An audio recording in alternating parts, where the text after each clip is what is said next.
Alrighty, so let's talk about Act 2, Scene 1. So in this scene, it's officially March 15th, so it's the Ides of March. So if you remember, Act 1 took place on around like February 15th, so a whole month has gone by since that happened. And if you'll recall, the soothsayer told Caesar to beware the Ides of March, so we're finally here. It's about like probably like really early in the morning, think like 1 or 2 a.m. when the scene starts. So Brutus calls his servant Lucius. Well, he wakes him up. So Brutus is kind of being a jerk. He's like, "Hey, wake up! I'm awake," and forces him just to go get him a candle to put it in his like office study for him. And when Lucius goes to do that, Brutus kind of starts speaking out loud. Like it's a soliloquy where he kind of talks about the issue and what he needs to do, and he comes to the conclusion in the course of that soliloquy that Caesar has to die.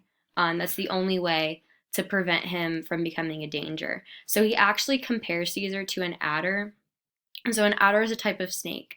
So he basically thinks that if you give Caesar the crown, it will be the same as putting like a stinger in a snake. So it doesn't pose a danger unless it has like that stinger or whatever.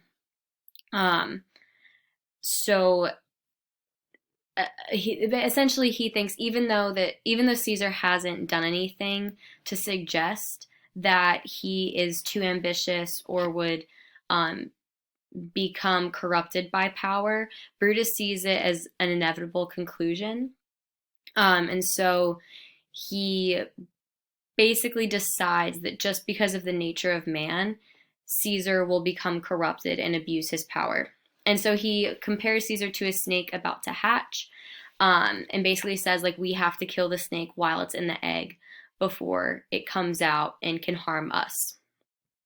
So Lucius comes back, and he comes back with one of these letters. So it turns out Cassius has been sending Brutus these letters all month long, but Brutus doesn't know they're from Cassius. He thinks that they're from the Romans. And the primary content of all of the letters, according to Brutus, is speak, strike, redress. So basically, them saying that something is wrong with Rome. Like, Rome is not fulfilling its promises to us as Romans. And so, Brutus, it's your job to say something. So, speak, strike, you have to do something, and redress, which means to wrong or to right a wrong. And so while he's talking about how he's gotten all of these letters all over the place, like they've shown up at his workplace, at the statue of Brutus, who's his namesake, a bunch of people show up at the door. And guess who it is? It is all of the conspirators. And it's not just the conspirators, like they're all in disguise. So it's like they're like wearing capes like pulled up over their faces and like their hats are pulled down, which is funny because Lucius knows exactly who they are. But they're just like being extra super sketchy, which I feel like you shouldn't do if you're planning to assassinate your country's leader. You should probably try to act normal. And that's pretty much what Brutus says. Brutus says, like, we're not going to hide our faces. Like, we're going to hide our plans behind smiles and affability. So being like nice to Caesar's face, acting like everything's fine, and then betraying him at the last minute. So all of the conspirators who come in are Cassius, Casca, who we already knew were part of this, Decius, I don't know if we've met him before, Cinna, who we did meet before, and then Metellus and Trebonius, who were spoken about in Act 1, but we didn't actually get to see them. So now they're all actually here. And so they come in basically to see whether Brutus has decided to join them. And the fact is that Brutus has decided to join them. Like, he has decided that the only way to prevent Caesar from becoming an issue is to kill him. So he went from being conflicted in Act 1 to now being 100% certain of his path, which is being part of this conspiracy.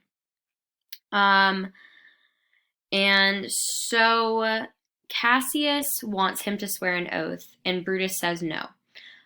So it's kind of funny because they wanted Brutus in this conspiracy so badly, and now that he is part of it, he's kind of like running the show.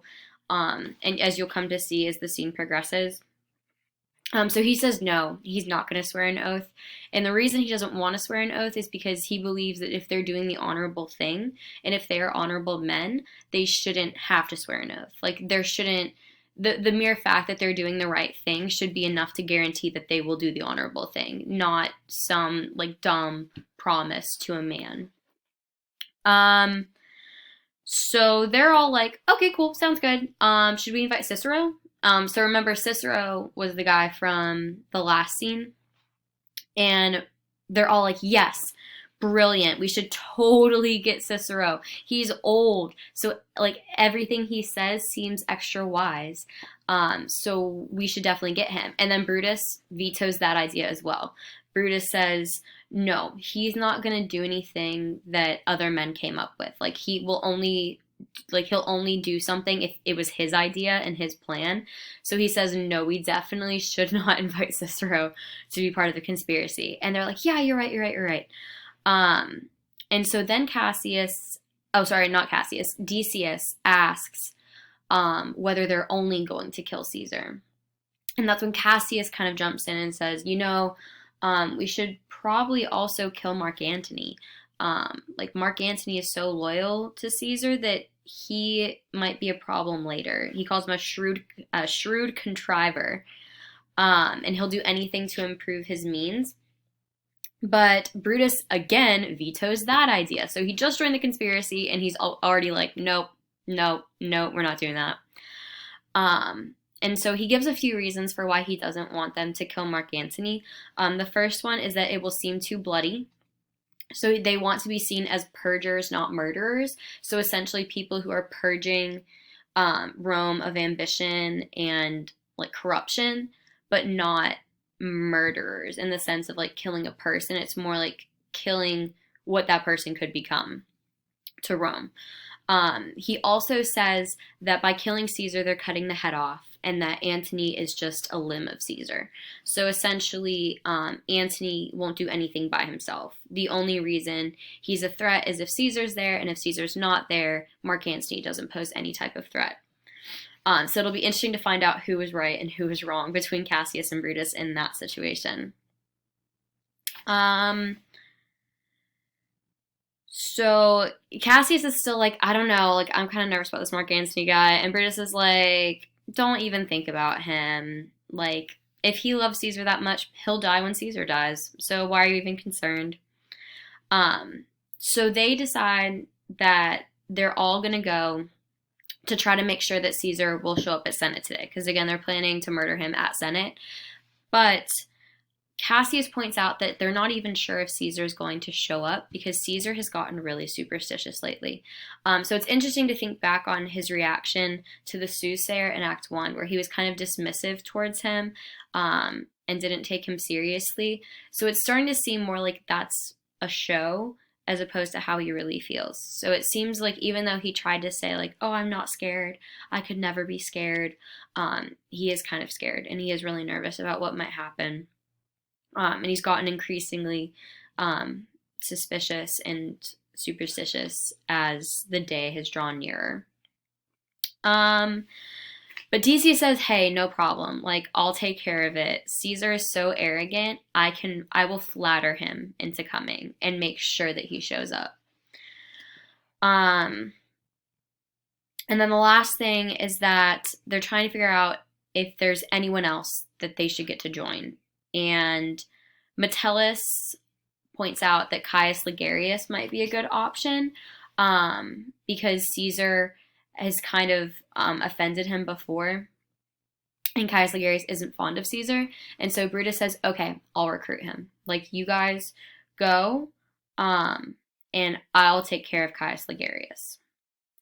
And so it's interesting to think that Brutus went from the one being recruited to now being the recruiter. So like he went from not even sure if he wants to be part of this group to pretty much being the sole leader of the group. He's the one making all of the decisions already. So it's interestingly, there's no real issue with this. Like, it doesn't seem like any of them take issue with this, but again, that's because they know that they need Brutus. They need Brutus's status and his popularity. Ooh. My screen went dark. I don't know if it went dark for you guys. Um, but they do need, they think they're trying to get people involved in this conspiracy who will make them look better. So essentially, if it was just Cassius and Casca doing this, people are going to chalk it up to their own ambition. And so saying, well, Cassius and Casca killed Caesar because they wanted to be kings, or they just didn't like Caesar. And then they'll face a really harsh backlash. Whereas if Brutus is doing it, they think that the people will see it more as them doing the right thing for Rome. Um, so that's probably why they're not really taking issue with this. So the last little part of the scene is when Portia comes in. And so Portia is Brutus's wife, and she's really frustrated with him because he's been, just like Cassius said, like he's been not himself. He's been so kind of entrenched in his internal conflict that he's forgetting to be kind. And so he's being kind of inconsiderate and impatient with her. And it's really making her mad, not because he's treating her that way, because he won't tell her why. And so she really wants him to confide in her. And so she pretty much uses every tool she possibly can. Like she guilts him for the way that he's been treating her. When he tries to make excuses, she immediately like shuts the excuse down. He's like, I just don't feel well. She's like, no, because if you didn't feel well, you wouldn't be out here in the garden when it's cold getting sick. So obviously that's a lie. She's pretty smart. And so it's important to keep in mind, like you might have noticed, they don't really seem to have a high opinion of women at this time. Like a lot of times the insults that they use are like, oh, we're acting womanish, or he's acting like a girl, stuff like that. And Portia knows that. Like Portia acknowledges that, like, yeah, we think women are the weaker sex, but hey, like my father's Cato and my husband is Brutus, so that should amount to something. Like even if I am a woman, I'm the best of women, so I deserve to be in the loop on this one. And ultimately, her pleas are successful, and Brutus promises that he will tell her. We don't see him tell her in this scene, but he promises that he will, and it's highly likely that he did tell her, as we'll see in a later scene where she has some issues with keeping the secret. Then Caius Ligarius shows up, and it takes like literally 2 seconds for Brutus to convince Caius Ligarius to join the conspiracy. He basically, Caius Ligarius is like, oh, you're doing it? And Brutus is like, yep. And Caius Ligarius is like, okay, I'll do it too.